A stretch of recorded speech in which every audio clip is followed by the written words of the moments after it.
যেই শক্তি ছিল আজকে এই রাস্তায় এই রাজপথে আপনারা উপস্থিত হয়েছেন, আপনাদের সবাইকে ধন্যবাদ এবং কৃতজ্ঞতা। প্রিয় নোয়াখালী ভাষী, 2014 সালে যে নির্বাচনটা হয়েছে, এই নির্বাচনটা হয়েছিল মিডনাইট ইলেকশন। এই নির্বাচনটা হয়েছিল 18 নির্বাচনটা ছিল মিডনাইট ইলেকশন। 2024 সালেও ভোট চুরি হয়েছে, 14 সালেও ভোট চুরি হয়েছে, 18 সালেও হয়েছে, 24 সালেও হয়েছে। তবে এই ভোট চুরিটা করা হয়েছে ফল প্রকাশের আগেই ভোটটাকে চুরি করা হয়েছে।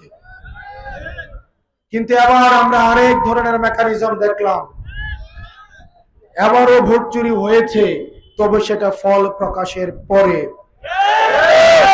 আমরা দেখলাম দেশের 70% মানুষ গণভোটে হের পক্ষে ছিল, কিন্তু আমরা দেখলাম নির্বাচনের পরে এই ভোটটাকে বিএনপি চুরি করে ফেলেছে। সুতরাং জুলাইয়ের আগেও ভোট চুরি ছিল, তবে সেটা ভোটের আগে, ফল প্রকাশের আগে। আর জুলাইয়ের পরেও ভোট চুরি থেকে গিয়েছে, তবু সেটা দিন দুপুরে ফল প্রকাশের পরে।